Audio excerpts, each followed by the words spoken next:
Bonsoir à tous et bienvenue dans Face à Mars Actu, notre nouvelle émission en direct et en vidéo sur notre site et sur les réseaux sociaux. Jusqu'au municipal, nous allons interroger les candidats à la mairie de Marseille avec nos questions, mais aussi avec les vôtres. Vous avez déjà commencé à en poser un certain nombre dans la semaine et on les attend aussi en direct sur Facebook, sur Twitter ou encore dans les commentaires de Mars Actu. Le premier invité ce soir, c'est Bruno Gilles. Bonsoir. Bonsoir. Merci d'avoir accepté notre invitation. Alors Bruno Gilles, vous êtes sénateur, vous êtes maire honoraire des 4e et 5e arrondissements de Marseille, sûrement le mandat pour lequel les Marseillais vous connaissent le mieux. Et vous êtes aussi conseiller municipal de Marseille. Alors on se retrouve ce soir au soir du dernier conseil municipal de Jean-Claude Gaudin, le 198e. Qu'est-ce que vous allez vous retenir de ces 25 ans à ses côtés? Et puis surtout, dites-nous ce qu'il faut changer peut-être en termes de gouvernance par rapport à un maire qui appartient quand même à une autre génération. Je vais retenir quand même ce qui a été dit ce matin par toute l'opposition. Il y a eu quand même un certain consensus ce matin. C'était pas le jour à régler les comptes, c'était le jour qu'on aime ou qu'on n'aime pas, à rendre hommage quand même à quelqu'un qui s'investit pour Marseille, qui n'a que comme famille Marseille. Donc c'était quand même l'occasion pour beaucoup de rendre hommage à cet amour pour Marseille. Après, quelqu'un a dit il y a des choses qui ont été bien faites, des choses qui ont été mal faites, des choses qui ont été pas faites. Marseille est une ville qui a évolué ces 20 dernières années. Certains diront bien, d'autres moins bien. Vous vous situez où, vous, sur ce curseur-là? Moi, je suis dans le curseur que je positionne d'ailleurs depuis près de 16 mois, depuis le 13 septembre 2018 où je suis candidat. J'ai toujours eu l'honnêteté de dire ce que je pensais vis-à-vis du maire, les choses bien, les choses moins bien. Vous me disiez qu'est-ce qui a été bien fait et qu'est-ce qui a été mal fait. J'ai pris certaines distances, vous le savez, et je pense qu'on y reviendra, sur le PPP des écoles, sur la vente du stade Vélodrome, sur le logement insalubre, voilà. Sur certains gros dossiers, j'ai fait valoir ma différence. Après, je ne suis pas un opposant pour être un opposant. Ce n'est pas parce que je suis candidat aux élections municipales que je vais jeter le bébé et l'eau du bain, pour reprendre cette expression. Non, moi j'essaye d'être le plus logique possible avec ma vie politique, puisque j'ai participé quand même à cette majorité municipale, et ça serait indécent et finalement un gros mensonge de dire que tout a été mal fait. Et est-ce que être maire de Marseille demain, c'est toujours un homme, une petite équipe assez resserrée? On connaît le cabinet du maire assez omniprésent. Est-ce que c'est toujours ça la façon dont on peut gouverner la deuxième ville de France? Non, et vous avez parlé vous-même de nouvelle gouvernance. Là aussi, vous le savez, moi j'ai fait de belles propositions, de grosses propositions, avec malheureusement un expert qui nous a quittés, c'est le professeur Richard Guélontian. C'est une manière de gérer la ville différemment parce que le mandat a évolué, parce que la gouvernance a évolué, parce que, et ça a été souligné ce matin, on ne peut plus gérer la ville comme ça avec une équipe resserrée. Il faut s'ouvrir, il faut plus de démocratie. Moi, je vous ai souvent dit, mon idée de créer, de mettre en place des groupes extra-municipaux, des conseils extra-municipaux, par exemple pour l'aménagement du territoire et dans d'autres domaines, je crois qu'il y a une page qui va se fermer et il y a une nouvelle histoire à écrire. Et ça sera ouvrir grand les portes de l'hôtel de ville, avec, c'est ça? bien sûr, c'est pas parce qu'on est élu, qu'on est majoritaire, que pendant 6 ans, on fait simplement ce qu'on a envie de faire. Je crois que c'est plus possible. Et le prochain maire aura aussi ces nouveaux habits de gouvernance, ces nouveaux habits de démocratie, d'ouverture. Il faudra ouvrir les fenêtres, y compris à des gens qui parfois nous sont opposés. Vous le savez très bien, je vous ai souvent cité l'exemple du logement insalubre. On sera obligé, si on veut mener ce combat et le réussir, on sera obligé de travailler avec des gens qui, au départ, ne partagent pas la même analyse et la même philosophie. Et je pense que sur 3-4 grands domaines, il va falloir savoir, c'est une révolution, il va falloir savoir travailler avec des gens qui, au départ, n'ont pas les mêmes idées que vous, parce qu'au bout, ce qu'il faudra, c'est réussir, c'est tout. Bon, ça, on verra si vous êtes élu maire les 15 et 22 mars prochains. On va le rappeler, je ne l'ai pas encore dit. C'est à ce moment-là qu'on votera pour le futur maire de Marseille, en tout cas pour les conseillers municipaux. Qu'est-ce qui vous fait penser aujourd'hui que vous pouvez être demain ce nouveau maire de Marseille? Qu'est-ce qui un jour vous fait dire « Allez, cette fois-ci, c'est mon tour » ? Ce n'est pas une question de dire c'est mon tour. C'est pas comme ça qu'on analyse les choses. Moi, je suis candidat depuis près de 16 mois. Si j'avais vu que sur le terrain, ça ne marchait pas, si j'avais vu que sur le terrain, ça n'accrochait pas, j'aurais sans doute soit arrêté, soit avait fait marche arrière, soit une pirouette politique. Ce n'est pas le cas. Je suis parti pour faire un projet participatif. Franchement, c'est ce qu'on a mis en place. Je suis parti pour aller écouter, aller entendre dans les 16 arrondissements, dans la plupart des quartiers de Marseille. Et j'ai senti qu'il y avait une volonté de faire un peu ce qu'on proposait dans ce projet participatif et surtout cette nouvelle gouvernance. C'est parce que j'ai senti tout ça que je me suis dit, bah, il y a une possibilité. Ce n'est pas le matin, en se levant, en se rasant, que vous décidez d'être maire de Marseille.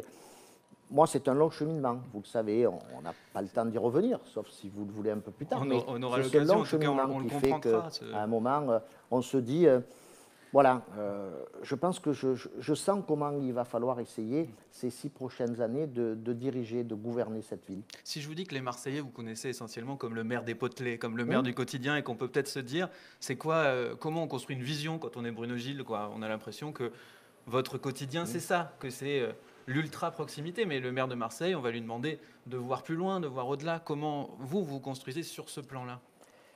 Vous savez, moi, c'est pas péjoratif, c'est pas une insulte, loin de là. Quand vous dites c'est le maire du quotidien, le maire de la proximité, le maire du potelet, pour le résumer ainsi, mais c'est souvent ce qui revient aussi, hein. Regardez dans les premières choses qui sont mises en avant par les Marseillais, pas dans les sondages et dans les rencontres, c'est souvent la proximité, la propreté, le bien vivre, la sécurité. Alors bien sûr, après, on va parler des écoles, on va parler du logement, on va parler de beaucoup de sujets, d'environnement, bien sûr.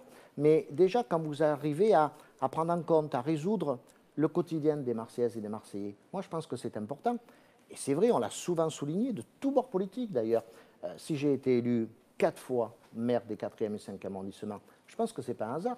C'est parce que j'ai su, dans ces arrondissements, prendre en compte le quotidien des habitants de ces 2 arrondissements, bien au-delà, vous le savez bien, des frontières. Après, il y a les gros projets. Après, il y a la vision. Après, il y a les habits dans lesquels il faut rentrer. Et c'est là où je dis le mandat va changer.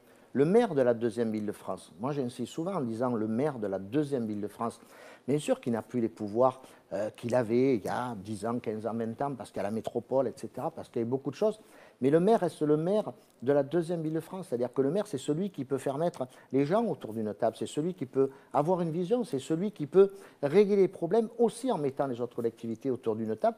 Je crois que c'est ça aussi le nouveau rôle. Ce n'est pas uniquement être dans le bureau de l'hôtel de ville, c'est aller sur le terrain. Et moi, j'ai une qualité que tout le monde me reconnaît, c'est que je suis un homme de terrain. Et je pense que du terrain, il faudra beaucoup en faire dans les 16 arrondissements de Marseille. On vous interrogera en tout cas sur cette vision et vous nous direz aussi quelle retombée de terrain vous avez sur vos propositions. Un mot, parce qu'il y a quand même des gens que vous n'avez pas convaincus, ce sont les membres de votre propre parti qui ont préféré Martine Vassal. Vous avez déchiré ensuite la carte des Républicains. Aujourd'hui, vous dites indépendant, divers droite à la rigueur. Bon, c'est quoi? C'est une émancipation ou c'est bon an, mal an, une campagne avec les atouts qu'il vous reste? Non, c'est un peu restrictif, les atouts qu'il me restent. J'ai appartenu à une famille politique pendant 40 ans. Là aussi, je ne vais pas le cacher, et j'en suis fier, parce que j'ai vécu de très très belles aventures. J'ai souvent rappelé que j'avais été 21 fois directeur de campagne, ce qui veut dire que j'ai participé à de très très belles aventures. Qu'on aime ou non les présidents de la République que j'ai soutenus, que j'ai aidés, mais être directeur de campagne du président Jacques Chirac, du président Nicolas Sarkozy, être le directeur de campagne lors des municipales, des européennes, des cantonales, des régionales, j'ai touché à tout. Donc, et moi, pourtant, ça n'a pas suffi pour que votre parti vous soutienne. Mais c'est pas grave. Avec le recul, franchement, c'est pas grave. Et je crois qu'on est parti finalement dans une course à l'étiquette, à l'investiture avec Martine Vassal. Moi, je ne l'ai pas eu. Je ne le regrette pas. Et vous le savez très bien, j'ai immédiatement contacté les journalistes, j'ai fait une conférence de presse pour expliquer pourquoi je quittais le parti, pourquoi je démissionnais de mon poste de présidente de la Fédération LR des Bouches-du-Rhône, la 3e la plus forte de France. Et finalement, ça m'a fait un bien. Ça m'a sans doute permis de m'émanciper, d'aller beaucoup plus loin, de tendre les mains à d'autres personnes, à d'autres partis politiques, à d'autres mouvances. Ça m'a permis de ne plus être dans ces habits étriqués. Et aujourd'hui, franchement, je me sens bien. Et je l'ai dit, je le redis encore en direct, je pense, pour ne pas dire je suis sûr, de ne plus revenir dans cette famille politique que j'ai côtoyée pendant 40 ans. Jamais au grand jamais. Servi. Jamais au grand jamais, parce que ma vie politique est tournée maintenant vers la ville de Marseille. Les électeurs trancheront les 15 et 22 mars, mais je crois que j'ai plus ma place, j'en suis parti. Il ne faut pas toujours regarder en arrière. Et il reste quand même de cette campagne interne une lutte fratricide avec Martine Vassal. On a l'impression que c'est quand même votre meilleur ennemi dans cette campagne, finalement. Vous la ciblez régulièrement. C'est ces électeurs potentiels qui sont aussi les vôtres que vous devez convaincre. C'est pour ça que vous la ciblez autant? Ben, d'abord, je la cible pas plus que ça. Je la cible parce que quelquefois elle me cible. Et puis, donc, on se cible. Mais pour l'instant, la campagne n'a pas spécialement démarré avec les autres candidats. S'il faut en cibler d'autres, j'en ciblerai d'autres. Il n'y a pas de souci. Mais pourquoi Martine Vassal? Parce que, je vous l'ai souvent dit, j'ai une différence énorme avec elle. C'est cette histoire de cumul des mandats. C'est qu'à un moment, aujourd'hui, la situation est tellement dramatique. Il y a tellement de sujets sur lesquels nous devons travailler quasiment 24 heures sur 24, on en a parlé, les écoles, les équipements publics, etc., on y reviendra, que c'est un boulot, si on peut appeler ça un boulot, c'est un job à plein temps, être maire de la deuxième ville de France. On ne peut pas se permettre d'être en même temps présidente de la métropole et quand même un peu présidente du département, parce que même si la loi lui imposera de le lâcher, il faudra qu'elle ait un œil dessus. Mais du coup, on ne sait pas qui est vous, votre candidat à la métropole. Vous soutenez qui? Mais il n'y a pas à soutenir. Il n'y a pas à soutenir. D'abord, il faut régler le problème des municipales, 15 et 22 mars. Et puis après, en fonction des maires, il y aura des candidats peut-être extérieurs. Moi, je l'ai dit, je serais plutôt favorable à ce que ce soit un extérieur qui préside la métropole. C'est souvent ce que demandent les maires. Par exemple? Donnez-nous un exemple. Mais je ne sais pas, laissez passer les élections municipales. Tant je vais vous citer un maire qui ne sera même pas réélu. Et puis écoutez, mettons pas la charrue avant les bœufs. D'abord, c'est les élections municipales. Et puis des élections municipales dans les 92 communes de la métropole. Ben écoutez, peut-être qu'émergera quelqu'un ou quelqu'une qui sera candidat ou candidate. Bon, en tout cas, ce soir, on ne va pas se contenter des questions strictement municipales. Ça risque de déborder un petit peu, vous en doutez bien. Les questions de transport reviendront certainement et quelques autres. Toute la soirée, je vais accueillir mes collègues qui vont venir aussi prendre mon relais pour vous interroger. Le premier, c'est Pierre Isnard-Dupuis qui va nous rejoindre. Il va vous interroger sur vos propositions. Moi, je vais me mettre un peu en retrait, peut-être relancer un peu, mais en tout cas, le temps que Pierre s'installe, et il va pouvoir démarrer sur ce sujet-là. Bonsoir, monsieur Bonsoir.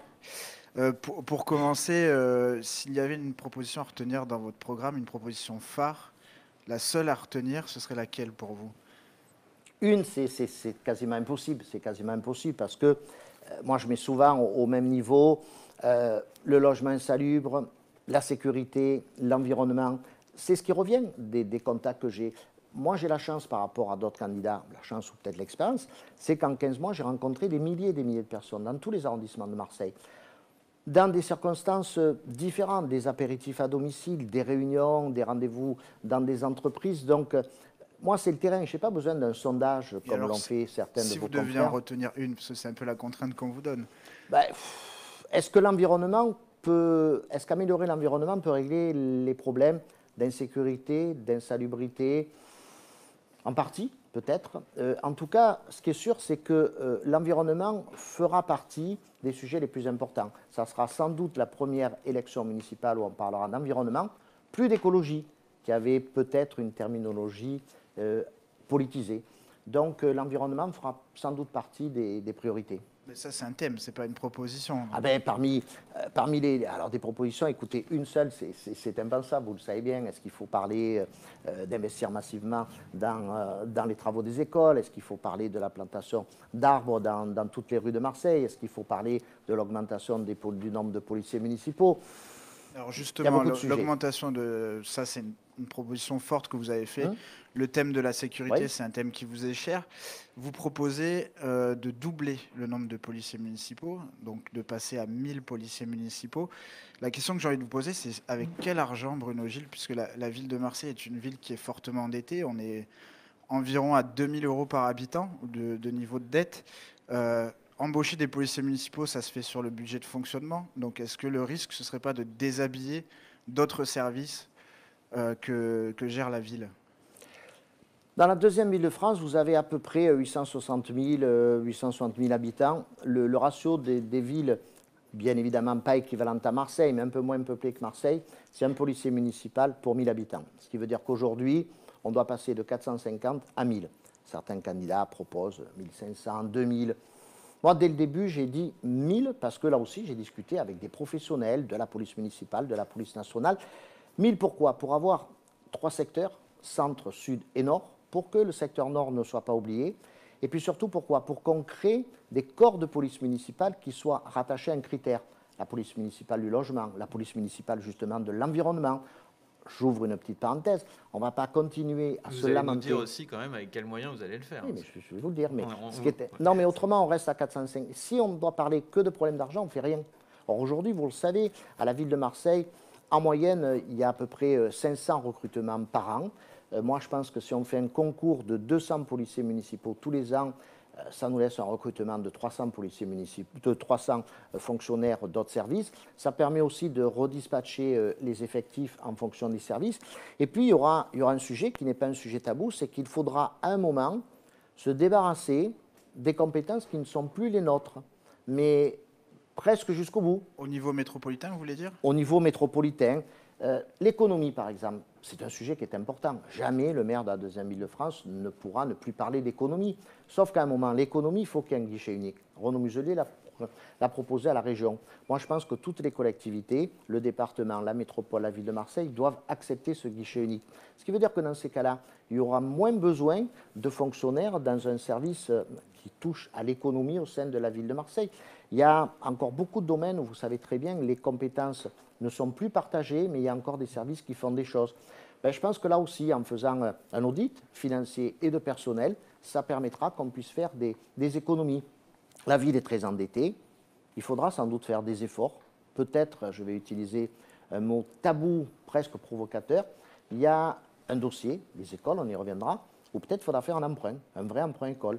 Par contre, pour le fonctionnement de tout ce qui va être les fonctionnaires municipaux, en budget de fonctionnement, je pense qu'on n'a pas besoin de continuer à charger. Mais quand la Chambre régionale des comptes part d'un mur de la dette, d'une vraie difficulté dans 2 ans, comment vous allez gérer ça? C'est d'ailleurs parmi les questions de nos internautes. J'ai ici Jean-Bernard de Serroux qui parle de la charge de la dette, des mesures concrètes. Comment vous faites? Est-ce que les banques vont continuer à prêter à la ville de Marseille déjà?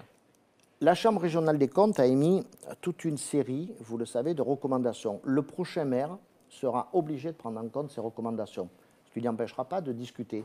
Il faudra montrer, au lieu de l'insulter, le président de la Chambre régionale des comptes, il faudra peut-être l'inviter à venir discuter pendant des heures dans le bureau du maire et lui dire voilà comment on peut faire l'échéancier de ces mesures. Il y a ceux qu'on peut faire très rapidement, il y a ceux qu'il va falloir peut-être étaler, et puis discuter avec lui, avec des institutions bancaires, avec, pourquoi pas, je cherche le nom de la Banque des Territoires, pour voir comment la ville de Marseille pourra à un moment faire des dépenses qui sont obligatoires. Si on ne continue pas d'un côté à faire des efforts, mais de l'autre côté à devoir faire des recrutements dans des domaines de compétences qui sont importants, comme la sécurité, comme l'environnement, etc., on n'y arrivera pas. Donc à un moment, il faudra trouver ce juste milieu avec des institutions qui sont des institutions autres que la ville, des institutions qui sont objectives. Et je pense qu'avec la Banque des Territoires et la Chambre régionale des comptes, on peut y arriver. Tout ça se fera, bien sûr, en fonction des résultats de l'audit et du personnel et financier que je crois tous les candidats veulent faire, y compris celle qui paraît le plus proche du maire. Vous abordiez la question du logement, c'est un thème qui est très important depuis les effondrements de la rue d'Aubagne. À propos de logement, Marseille, concernant le logement social, est une ville très déséquilibrée, puisqu'il y a des arrondissements où on est à plus de 40% de logement social, je pense au 14e par exemple, ou d'autres où on est plutôt autour de 4% de logements sociaux, le 6e arrondissement par exemple. Comment on pourrait faire, Bruno Gilles, pour... déjà, est-ce que vous y êtes favorable pour remettre de l'équilibre et atteindre l'objectif global de 25% comme le prévoit la loi SRU? Je vais prendre l'exemple des 4e et 5e arrondissements. J'ai été le premier maire de secteur dit de la majorité municipale en 1995 qui a accepté de signer des permis de construire de logements sociaux dans son secteur municipal, en faisant tout simplement du mixé. Je pense qu'aujourd'hui, dans certains secteurs, vous ne pouvez pas immédiatement imposer des permis de construire avec 50, 100, 200 logements sociaux. Ça va créer un déséquilibre dans l'autre sens. Par contre, si vous faites ce qu'on a fait beaucoup dans les 4e et 5e arrondissements du mixé, c'est-à-dire de l'accession à la propriété, du locatif libre et du logement social. Moi, je m'inspire beaucoup, c'est la présidente de la commission économique au Sénat, c'est une grande spécialiste du logement, c'est Dominique Estrosi-Sassonne. Elle a fait beaucoup de diffus dans la ville de Nice et ça marche très bien. Et je pense que ça aussi, ça sera une nouvelle méthode de travail. pour construire du logement social dans du diffus ou dans des opérations mixées. Mais ça ne rattrape pas le retard. Est-ce qu'il faut des règles spécifiques dans les quartiers sud? Vous n'allez pas me demander à moi de rattraper en un an tout le retard. Non, mais est-ce qu'il faut des règles plus drastiques, des quotas plus importants? Non, parce que dans ces cas-là, ça ne marchera pas. Ça ne marchera pas. On peut le faire de la manière dont je vous le dis. Franchement, en faisant du mixé, en faisant du diffus, il faut simplement une volonté politique de dire il faut le faire. Il y a des secteurs aussi, vous avez parlé du 6e arrondissement, moi je vous prendrai le centre-ville quand on abordera la lutte contre le logement insalubre. Oui, 5% de logements sociaux. Exactement.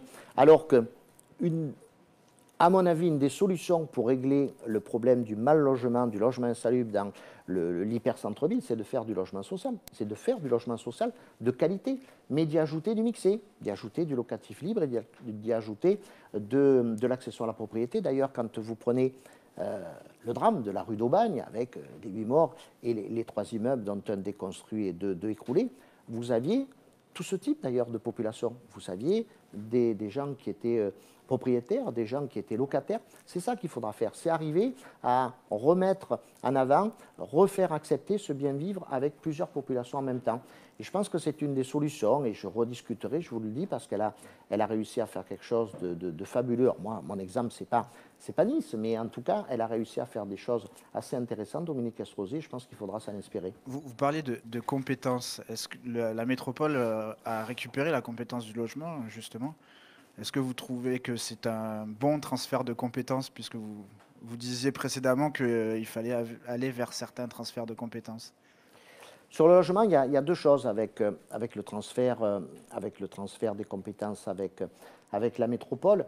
Je pense que ce qui a été une bonne chose, c'est-à-dire la jurisprudence Godin qui disait, même si c'est la métropole in fine qui signe les permis de construire, il faut que d'abord il soit visé et accepté par les mairies. Donc je pense que ça continuera. Et ça me paraît difficile que ce ne soit pas le cas avec quand même la première ville de la métropole, la première ville du département et de la région. Et deuxièmement, dans le cadre de la lutte contre le logement insalubre, vous le savez très bien, il y a une convention qui a été signée entre la ville de Marseille et la métropole. Moi, si je suis maire de Marseille, je souhaite mettre fin à cette convention. C'est-à-dire qu'on refait le mécano à l'envers? Pas sur le logement, sur la lutte, je vous ai dit, contre le logement insalubre. Je pense que c'est à la ville de lutter contre le logement insalubre. Aujourd'hui, la ville reçoit la plainte et in fine signe. Et tout ce qui se passe au milieu, on ne sait pas ce qui se passe au milieu. Je pense qu'à un moment, le maire, là aussi, il doit prendre les choses en main. Ce n'est pas au président ou à la présidente de la métropole qui gère 92 communes, dont Marseille, qui doit toute la journée s'occuper de cette lutte contre le logement insalubre. Je pense que là, il faut avoir le courage de dire c'est moi qui dois m'en occuper, c'est moi qui dois me retrousser les manches, c'est le maire de Marseille qui doit s'en occuper. Donc tout ce que la loi permettra dans le cadre de la lutte contre le logement insalubre, je souhaite demain, si je suis maire, le récupérer. Ce n'est pas un cadeau que je fais à la future municipalité. Mais je pense que là, il faut du courage, il faut de la volonté. Moi, j'ai beaucoup travaillé, vous le savez, sur ce dossier. J'ai déposé une proposition de loi. Elle a été votée à la majorité au Sénat, ce qui est très, très rare. Je me suis beaucoup appuyé sur des associations. Vous le savez, ça aussi, je vous l'ai dit souvent. J'aimerais pouvoir vraiment travailler avec ces associations et qu'à un moment, voilà, dès l'élection, on dise, on se met autour d'une table et là aussi, on crée une commission extra-municipale. Ce n'est pas pour noyer le poisson, au contraire, c'est pour dire, voilà, vous avez été très critique et vous aviez sans doute raison. Mais maintenant, on va faire tout le job ensemble. Comment on peut? Ce n'est pas qu'au service de la ville, c'est en même temps, avec les collectifs, avec les associations, qu'on doit essayer de régler tous ensemble le problème. En même temps, les collectifs dont vous parlez, ils ont été un peu échaudés par cette charte du relogement qui n'est pas appliquée. Est-ce que vous croyez que vous, qui sortez de la majorité municipale actuelle, on vous fera encore confiance pour ce genre de choses? Il faudra. En tout cas, tout le monde a reconnu le travail exemplaire qui a été fait par Alex Rictus, sans moyens. Dans la charte du relogement, les associations, ils sont plutôt dans l'ensemble très favorables. Maintenant, il faut les moyens pour l'appliquer, les moyens pour lutter, les moyens pour faire des projets, les moyens d'aller voir par exemple l'État. À un moment, on aime ou on n'aime pas Macron, on aime ou on n'aime pas le Premier ministre. À un moment, quand on demande dans le centre-ville une zone franche urbaine qui fait partie d'une des solutions pour essayer de régler le problème, il ne faut pas simplement la demander une fois dans la presse. Il faut monter, il faut aller à Paris. Le maire de la deuxième Île-de-France, il doit remonter à Paris, quel que soit le gouvernement, pour se battre pour sa ville, pour demander un petit peu plus. J'entends tous les jours, on me dit, le président Macron, il adore Marseille, il aime le foot, il aime l'OM. Il va venir nous le prouver, en nous aidant. Et à un moment, il faut être aidé aussi par l'État. Et je pense qu'on peut y arriver. Franchement, je suis assez optimiste. Mais il faut avoir la volonté, il faut avoir le courage. Sinon, on laisse tout aux autres. C'est facile de dire, écoutez, moi, le logement, je n'ai plus aucune compétence. Je suis permis de construire et basta. Non, au contraire. Moi, je ne vous propose pas le plus simple quand je dis je veux récupérer des compétences. Parce que je pense aussi que dans la loi que j'ai proposée et qui a été votée, on met en place cette police du logement qui n'existait pas avant. Cette police du logement, elle permettra, ça aussi, ça va dans le sens d'augmenter les effectifs de police municipale, elle permettra au maire d'avoir ce pouvoir de police du logement qu'il peut donner à sa police municipale, et ça permettra aussi de faire des contrôles plus fréquents, de lutter contre les marchands de sommeil, de lutter contre les marchands de mort. Il faut s'en faire une priorité et il faut avoir une volonté. Voilà, être maire de Marseille, ce n'est pas simplement préparer les Jeux Olympiques 2024. C'est beau 2024. On a entendu cette priorité. Juste un mot, Pierre, excuse-moi, oui, pour vous dire que vous pouvez continuer à réagir sur les réseaux sociaux, sur le site, à tout ce que vous entendez. Des compléments. Lisa Castelli nous rejoindra à la fin de l'émission avec vos questions aussi. Moi, j'en reçois en temps réel un certain nombre, donc n'hésitez pas à continuer et je te rends la parole. Et ça tombe bien parce que j'ai une question qu'on a reçue sur notre site internet, donc de Sylvette Denefle. Qui vous demande, Monsieur Gilles, qui vous écrit ça, en tout cas je transmets ce qu'elle vous demande, aucune indication ni même allusion dans les propositions de Bruno Gilles pour tenter de résoudre les problèmes des Marseillaises. Les femmes sont les plus pauvres, les plus logées, celles qui souffrent... Les plus mal logées, oui, pardon. Celles qui souffrent le plus du chômage, qui ont le plus souvent la charge des enfants, et aussi celles qui sont le moins bien dotées en responsabilité politique. Alors, comment se fait-il, Monsieur Gilles, que vous n'évoquiez pas de mesures pour surmonter ces inégalités? Voilà, et j'ai envie de rajouter comme question, est-ce un impensé de votre programme? Non, d'abord, quand on dit que, j'entendais où vous disiez les femmes n'ont pas la place, la parité en politique est obligatoire maintenant. Donc il y a un homme et une femme sur les listes, dont la parité est là. Mais généralement, après, quand il faut en choisir un, c'est plus souvent un qu'une, même s'il y a une candidate qui est bien placée dans les sondages, on a remarqué. Mais quand même. C'est vrai. En tout cas, je pense qu'il n'y a pas un programme pour les femmes et un programme pour les hommes. Il y a un programme pour l'ensemble des Marseillaises et des Marseillais. Après, que les femmes aient plus de difficultés et plus de problèmes, moi je veux bien l'entendre. Est-ce qu'il faut faire un projet exclusivement réservé aux femmes? Non. Vous pourriez faire des propositions pour progresser sur l'égalité femmes-hommes quand même. Oui, mais enfin, je ne pense pas que ça soit le rôle peut-être du maire de Marseille. Sur le harcèlement de rue, par exemple, oui, mais dont on parle beaucoup. Oui, c'est un sujet qui est quotidien pour le maire. Comment faire pour qu'on se sente en sécurité quand on évolue dans la ville? Il peut y avoir là aussi, alors je ne dis pas que l'augmentation de la police municipale réglera tous les problèmes, mais parfois effectivement les femmes seules, les femmes harcelées ont parfois peur d'aller déposer plainte, manque parfois de structure pour aller discuter. Ça peut faire partie, là aussi, effectivement, des choses qui peuvent être mises en place, qui peuvent être améliorées par la ville de Marseille dans le cadre de structures, de locaux mis à disposition d'associations. Pourquoi pas, on est en train de réfléchir avec la police nationale aussi, si on ne peut pas avoir des lieux communs pour des dépôts de plaintes un petit peu plus dispatchés, je dirais, sur l'ensemble des quartiers, pas uniquement, par exemple, le grand commissariat de Noailles. Il peut y avoir beaucoup de choses. On parle beaucoup des gardes d'enfants et puis des manques de places en crèche. Vous voyez, je vais me faire moi-même de l'autoflagellation. Mais oui, Marseille est en train de combler son retard, mais reste encore un peu à la traîne par rapport aux autres grandes villes. On a fait beaucoup, franchement, d'efforts. Et là aussi, je ne veux pas que les 4e et 5e arrondissements soient toujours l'exemple à suivre, mais on a mis en place beaucoup de lieux d'accueil, par exemple pour les assistantes maternelles. On a participé à l'aide pas spécialement financière, des MAM, c'est-à-dire des maisons d'assistance maternelle, qui sont des choses faciles à monter. C'est simplement des regroupements d'assistantes maternelles avec, vous vous en doutez, un timing beaucoup plus souple qu'une crèche municipale ou qu'une crèche associative. Elles demandent simplement qu'à certains moments de la semaine ou des lieux qui ne sont pas utilisés, les accueillent. Je vous prends un exemple tout simple que tout le monde va comprendre, c'est les centres aérés. Très vite. Les centres aérés, ça fonctionne le mercredi, les vacances scolaires. Ce qui veut dire que lundi, mardi, jeudi, vendredi, les centres aérés, ils sont fermés, ils ne servent à rien et ils dépendent des mairies de secteur. Et bien nous, ce qu'on a fait, c'est que les centres aérés des 4e et 5e arrondissements, lundi, mardi, jeudi, vendredi, on les ouvre aux assistantes maternelles qui se regroupent soit en association, soit en maison d'assistante maternelle et comme des lieux hyper sécurisés avec des jeux, etc. Les enfants se retrouvent. Parfois, c'est du bon sens. Ce n'est pas toujours qu'un budget, ce n'est pas toujours qu'un coût, ce n'est pas toujours qu'un financement où vous allez, et c'est votre rôle, me dire mais où est-ce que vous allez le trouver. Voilà, c'est qu'à un moment, le maire, il doit se poser un petit peu des questions. Et quand on est dans la vraie vie, quand on n'est pas père, comme je le suis, de 2 enfants, quand on a été maire pendant longtemps, on a gardé les pieds sur terre. On connaît un petit peu tout ça. Et je pense que ça aussi, ça peut être une différence. Parlons des écoles, si vous voulez bien, Monsieur Gilles.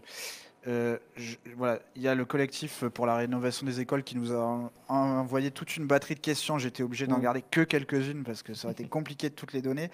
La première, elle concerne les écoles privées. Vous-même, vous avez dit que vous avez fait partie de la majorité Gaudin pendant 25 ans. La majorité Gaudin est connue pour avoir une politique plutôt favorable aux écoles privées. En tout cas, c'est ce que dit ce collectif. Voilà. Est-ce que vous proposerez une rupture sur ce point? Pas du tout. De la politique qui a été menée? Pas du tout, et je vais l'assumer en vous expliquant d'abord qu'il y a la loi et qu'il faut respecter la loi. Et que ceux qui ne respectent pas la loi ont été condamnés. Il y a ce qu'on appelle le forfait municipal. Aujourd'hui, il y a à peu près 80 000 enfants qui sont scolarisés dans les écoles publiques et il y en a 15 000, ça augmente tous les ans, qui sont scolarisés dans des écoles privées. Est-ce que le fait que ça augmente tous les ans, ce ne soit pas le fait de la vétusté des écoles publiques? Attendez. Il y a une volonté des parents d'inscrire, pour certains, il y a 15 000 enfants, donc il y a 15 000 familles qui ont envie d'inscrire leurs enfants pour X raisons. Peut-être par choix personnel, par choix religieux, par choix éducatif, par choix parce que l'école de mon quartier, elle est pourrie, donc je vais aller dans une école privée. Allez, j'accepte tout. Ce qui est une réalité quand même à Marseille. Pas partout, n'exagérons pas. Pas partout, mais ce qui est une réalité dans beaucoup d'endroits. À un moment, il faut appliquer la loi. La loi, c'est le forfait municipal, c'est-à-dire que la ville de Marseille va au-delà. La ville de Marseille va au-delà et depuis très longtemps, on l'a démontré à plusieurs reprises sur Mars Actu. Et l'augmentation de 3 millions qui vient d'être faite, ça de passer de 12 à 15 millions, il y a encore une partie qui est tout à fait optionnelle dans cette augmentation. Il y a des augmentations. Le maire le dit et je partage, c'est pas faire l'alarme à l'œil. Il y a dans certains arrondissements très pauvres de Marseille, en particulier le 3e, des écoles privées qui font un travail remarquable. Je pense qu'il faut aussi les aider. Après, il faut rester dans le cadre de la loi. J'ai vu les questions qui sont posées, parce que je suis allé moi aussi sur le site de Mars Actu, sur lequel je vais quand même très régulièrement. On vous retrouve dans les commentaires de temps en temps d'ailleurs. C'est vrai. Il faut appliquer la loi, mais pas la dépasser. J'ai vu qu'il y avait des questions, par exemple, mais à un moment, vous vendez tel terrain. On a voté, par exemple, ce matin, la vente d'un terrain pour l'école Lacordaire ou la vente d'un terrain pour reconstruire Sainte-Marie-Blancarde. Ça doit se faire au prix des domaines, c'est tout. Après, donc les domaines, le service de l'État qui est chargé d'évaluer la vente des propriétés publiques. Mais ça serait vendu pour n'importe quelle autre opération, ça serait la même chose. À un moment, pourquoi dire je ne vendrai pas ce terrain pour construire une école privée, simplement parce que c'est une école privée. Il faut trouver ce juste milieu. Et moi, ce que je souhaite, honnêtement, si je suis maire, c'est qu'au bout de 6 ans, on me dise finalement, c'est stable les demandes dans les écoles privées, tout simplement parce que des familles se disent, c'est bien aussi d'inscrire mes enfants dans l'école publique, parce que l'école publique de mon quartier, elle est bien. Et là, on a énormément de choses à faire, je vous le concède, dans les gros et les petits travaux. Et ça fera partie aussi des... Alors, certaines... Combien on peut rénover d'écoles sur un mandat? Moi, je pense que l'objectif qu'on s'est fixé avec M. Ciampi, vous en avez entendu parler, qui est votre expert, notre expert en éducation, qui connaît très bien tout ce monde-là, puisqu'il a été instituteur, directeur d'école, principal de collège et proviseur aujourd'hui d'un lycée public, Monsieur Le Forestier, le plus grand lycée public de Marseille, Nelson Mandela. Moi, je pense que l'objectif qu'il va falloir se fixer, c'est 2 à 3 groupes scolaires neufs construits par an et une bonne cinquantaine, c'est-à-dire en gros une dizaine d'écoles, 8 à 10 écoles qui devraient être rénovées tous les ans. C'est un objectif qui est fort, qui est haut. Ça ne pourra passer financièrement, je vous le disais, que par un emprunt. Moi, et pas par l'impôt. Pas par l'impôt, par un emprunt. Pas d'augmentation. Pas d'augmentation d'impôt pour ça. Il y aura emprunt école. Non, mais ni pour le reste. J'espère pas pour le reste. En tout cas, si je vous dis on fera un emprunt sur ce sujet-là, c'est pas pour le faire pour des sujets qui seraient moins importants. Je pense qu'à un moment, il faut avoir l'honnêteté de dire aux Marseillaises et aux Marseillais, écoutez, d'un côté, on a besoin de X centaines de millions, en tout cas, pas du milliard qui devait être dépensé dans le cadre du PPP. On a besoin de X centaines de millions. Voilà ce qu'on peut faire avec la Banque des Territoires. Voilà ce qu'on peut faire. Moi, je vous propose ça. Alors, il y aura un travail de concertation, de discussion avant, de choix. La grande idée de M. Ciampi, c'est de faire ce tour de table, de préparer ce tour de table. Il est en train... Mais on sort d'un audit, on n'est pas quand même... Au bout d'un moment, on ne sait pas. Vous ne croyez pas qu'on sait que ces écoles, elles ne vont pas bien? Vous ne croyez pas qu'on sait? Oui. C'est pas l'heure de l'action? Il faut encore c'est l'heure de lancer un l'action grand à raout? partir de septembre 2020. Le grand raout, c'est simplement dire on est élu au mois d'avril. Eh bien, élu fin mars, mais on se met en place début avril. Bien d'avril à la rentrée de septembre, on fait la dernière concertation officielle du nouveau maire, du nouvel adjoint à l'éducation, peut-être du nouveau directeur des services de l'éducation. On écoute tout le monde, on écoute à la fois les tatas qui font... On abordera peut-être ce sujet-là. On leur fait faire tellement de choses qu'à la fin, on en a en absentéisme, en maladie, etc., etc. On écoute les tatas, on écoute les fédérations d'associations de parents d'élèves, on écoute les profs, enfin les instituteurs qu'on n'écoute pas souvent, les directeurs d'école, pour être sûr qu'on ne va pas faire faux. Et puis, à partir de septembre, on envoie. Effectivement, on ne va pas refaire 15 audits. Bon, il y en a un dont on a parlé encore ce matin au conseil municipal. Dont on ne connaît pas l'intégralité encore. 500 000 pages, c'est ce qu'on dit. Bon. Vous avez eu l'intégralité? Non, je vous l'avoue, non, tout le monde dit je l'ai lu, mais moi j'avoue, je vous dis je ne l'ai pas lu. Mais enfin, de ceux qui avaient été préparés dans le cadre du PPP et de ceux qu'on sent sur le secteur, de l'appui qu'on doit trouver auprès des maires de secteur. Moi, j'ai toute une partie de mon projet que je dévoilerai sur tout ce qu'on doit mettre en place au niveau des maires de secteur. Les maires de secteur de la majorité comme de l'opposition, ça doit être des partenaires de la mairie centrale. Les petits travaux, ils doivent être décentralisés dans les mairies de secteur. Il n'y a que les gros travaux, les restructurations qui doivent être faits par la mairie centrale. Enfin, écoutez, vous avez déjà une autre question en préparation, vous ne m'écoutez plus, monsieur le forestier. Pour ma part, j'essaye de regarder ce que nous disent les internautes quand même, parce que c'est ça aussi l'idée de ce live. Alors voilà, une question éthique, parce qu'on n'a pas été sur ce terrain-là. C'est Jean Sanson, que vous connaissez peut-être, qui est un des coprésidents d'Anticor 13, qui vous dit, élu, est-ce que vous seriez prêt à sanctionner les élus pris dans les vieilles dérives du système? Un élu condamné ou mis en examen sera-t-il suspendu? Est-ce qu'on met en avant la présomption d'innocence, comme le font régulièrement les dirigeants d'institutions?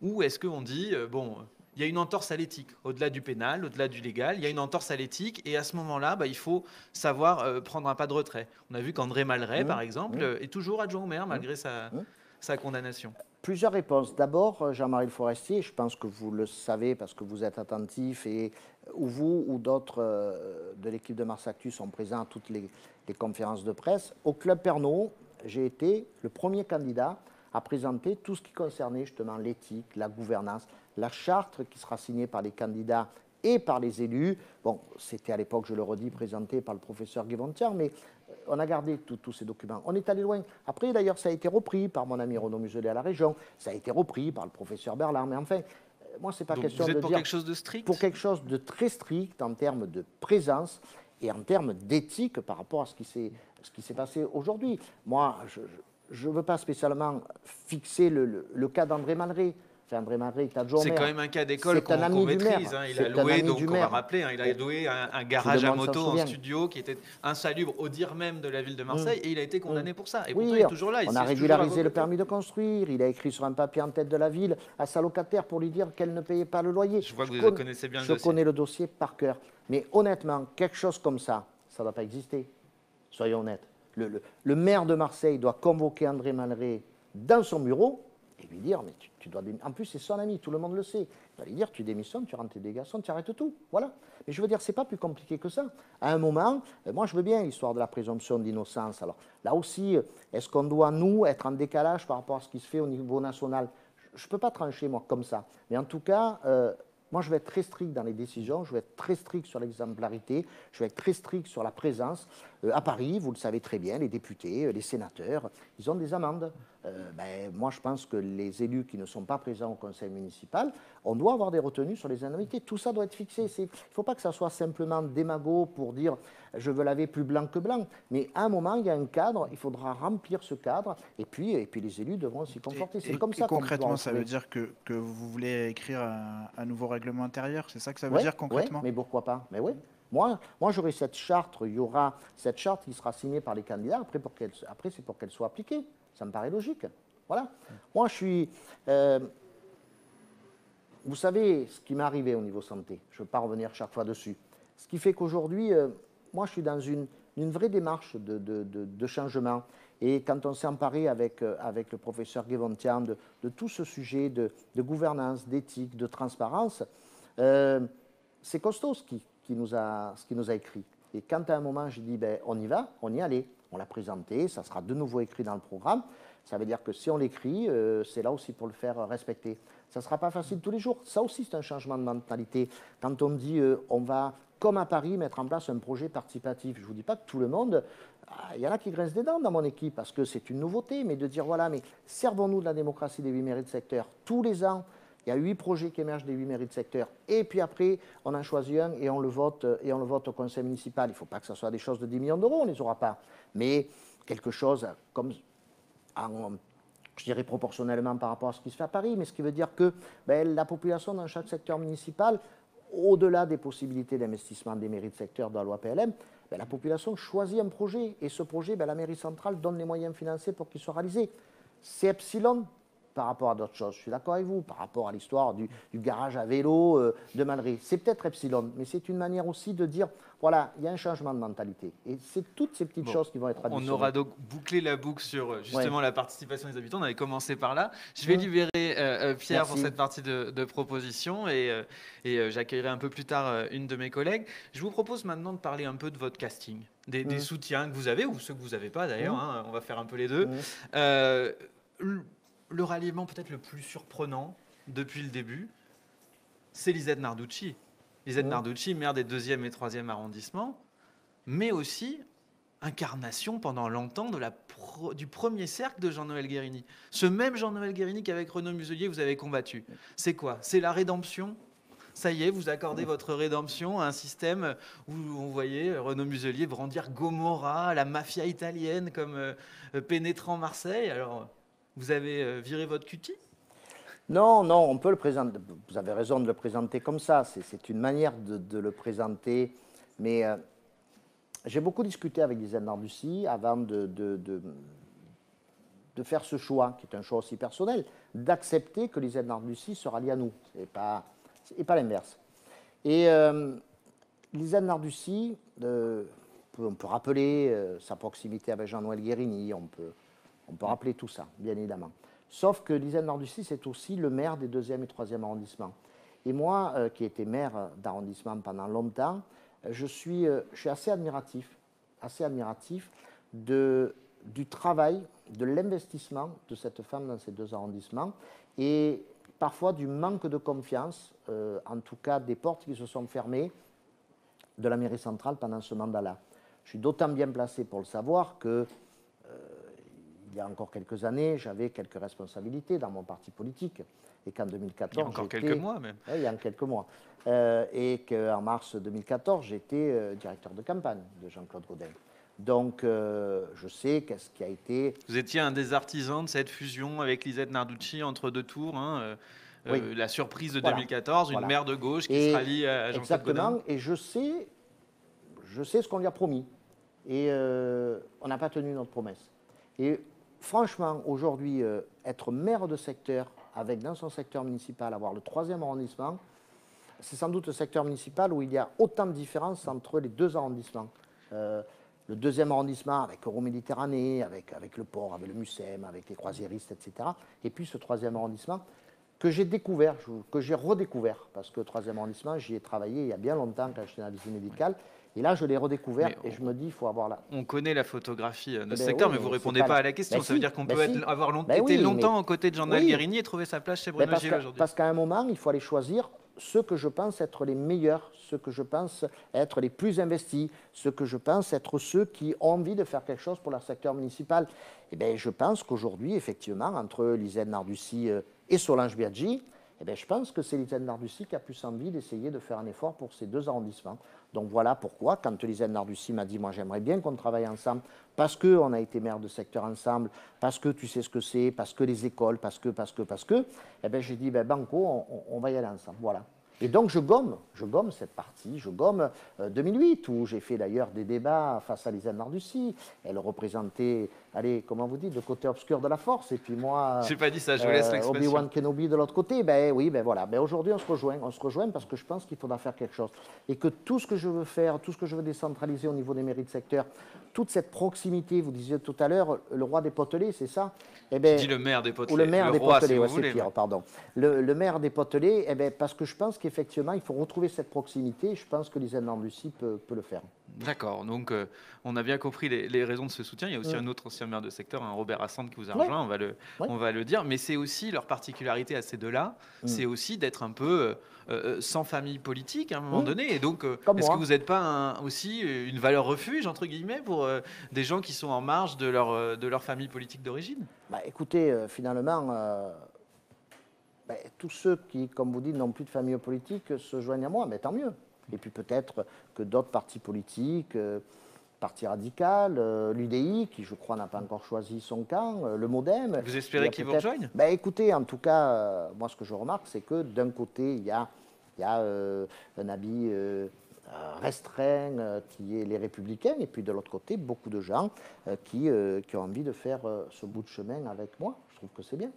Parmi les soutiens qu'on attend peut-être à vos côtés, il y a celui de Renaud Muselier quand même qui tarde finalement à être explicite. Est-ce que vous croyez qu'à un moment donné, le président de région va dire très clairement « Oui, je suis membre des Républicains, mais je soutiens Bruno Gilles » ? Écoutez, je pense que Renaud a eu plusieurs moments où il a affirmé son soutien. Quand on a fait notre première réunion publique qui se déroulait juste au moment du décès de Jacques Chirac, Renaud Muselier était présent. Il a pris la parole, plusieurs fois, il m'a soutenu publiquement et dans les médias. Mais c'était avant le choix de votre famille politique? Oui, mais enfin, depuis, je pense qu'il y a eu aussi quelques déclarations de sa part. Après, il le dit, et moi, ça ne me gêne pas du tout qu'il exprime comme ça, il a plusieurs candidats qui sont issus des rangs de sa majorité régionale. Donc, il est obligé de ne pas être spécialement critique avec certains.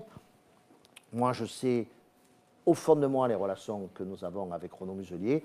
Je sais que son soutien ne m'a jamais manqué et je sais qu'il est là pour m'aider. Et puis, on est souvent en face, vous le savez, on est souvent en face sur le guichet unique au niveau économie, on est en face sur la plantation d'arbres. Je ne sais pas, vous aurez pu trouver quand même étonnant qu'au moment où je fais ma déclaration, parce que j'ai souvent été précurseur de certaines positions, quand je dis il faut planter au minimum 25 000 arbres à Marseille, quelques jours après, Renaud dit « mais moi, dans toute la région, chaque fois qu'il y aura une opération municipale, je vais doubler ». Quand je parle de charte d'éthique, et à Renaud Muselier, je crois qu'au mois de juillet, il fait aussi une charte d'éthique pour apporter le soutien à ceux qui partageront cette charte d'éthique. Donc vous dites qu'il y a un effet miroir et Renaud Muselier multiplie les petits signes pour dire qu'il vous soutient. Et honnêtement, par rapport aux questions... On verra si c'est explicite dans vos prochains meetings. Dernière chose qui est importante, c'est, vous parlez tout à l'heure de problèmes financiers de la ville de Marseille. On aura besoin de l'aide de la région. On aura besoin de l'aide de la région, financière et technique. Et les relations avec Renaud Muselier et moi seront différentes que celles qu'il a avec Jean-Claude Gaudin. Et ne me dites pas, c'est pas compliqué d'en avoir des meilleurs. Mais en tout cas, voilà, sur plusieurs sujets, on pourra travailler ensemble. Quand il a fait, il y a quelques mois, cette réunion avec le ministre des Transports pour, par exemple, électrifier les quais, c'était quelque chose, les quais des croisiéristes, c'est quelque chose dont on avait parlé ensemble. Et moi, je lui ai dit, je trouve étonnant que ce ne soit pas le maire de Marseille qui provoque cette réunion. C'est normalement au maire de dire, voilà, moi, je veux mettre autour de la table tout le monde. Mais ça avance fort heureusement sur le sujet. Un dernier point sur vos soutiens. Avant d'être démenti par le National, Debout la France 13, vous avez apporté son soutien. C'est des gens qui, au deuxième tour de la présidentielle, votaient Marine Le Pen contre Emmanuel Macron. Est-ce que vous êtes prêt à endosser un soutien comme ça ou est-ce qu'il vous gêne? Non, d'abord, ils ne m'ont pas officiellement apporté leur soutien. La section locale l'avait fait. Avant d'être démenti. C'est une position de la section locale qui n'est pas arrivée jusqu'à moi. Et comme vous n'allez pas jusqu'au bout de la question, je vais moi me poser à moi-même et puis répondre immédiatement. Ah oui, mais je le fais volontiers. Jean-Marc Ortégiani, qui est un ancien RPR, qui a toute mon amitié, a démissionné justement pour ces raisons-là. Qui était candidat aux législatives pour Debout la France après la présidentielle. Exactement. Et c'est parce que, bon, petit à petit, il y avait ce cheminement dans sa tête. C'est un vrai gaulliste, c'est un ancien RPR. Et je veux dire, ce rapprochement avec Jean-Marie Le Pen, il ne l'a jamais accepté. Avec, pardon, pas Jean-Marie Le Pen, mais Marine Le Pen. Oui. Il ne l'a jamais accepté. Et on a souvent discuté là aussi avec Jean-Marc. Et moi, je lui ai dit, moi, je souhaite que tu sois candidat à mes côtés. Mais dans ces cas-là, il faudra que tu quittes... Donc pas de Debout la France à vos côtés. Pas de Debout la France, pas de... Il y a beaucoup il y a beaucoup de partis politiques qui étaient proches des Républicains, qui voulaient me soutenir. J'ai bien dit hors parti. Voilà. D'accord, c'est Mais entendu. donc j'assume. Voilà. Après, moi j'assume le soutien de Jean-Marc Ortejani. Voilà, bah écoutez, c'est dit. On va passer à notre séquence d'après. C'est Violette Artaud qui va nous rejoindre. Violette, journaliste à la rédaction de Mars Actu. Alors Violette, on lui a pas donné le rôle le plus facile. Bonsoir. On lui a même donné le rôle désagréable, on va dire. C'est les questions qui Ça fâchent. dépend. Allez. Bonsoir, Bonsoir. Bruno Gilles. Bon, voilà, vous l'aurez compris, on va se fâcher tous les deux. Alors, j'ai une première question. Vous avez un temps géré le quota d'emploi à la mairie réservé au RPR, hein, donc l'ancêtre du parti Les Républicains. C'est ce que vous aviez dit au Monde à l'époque. Vous, en fait, si on peut la faire un peu courte, vous centralisiez les demandes d'emploi, des emplois qu'on attribue sans concours, en fait, hein, des petits emplois, par exemple, des jobs d'été. Donc, c'est une façon de faire qui peut poser question. À l'époque, déjà, elle posait question. Aujourd'hui aussi.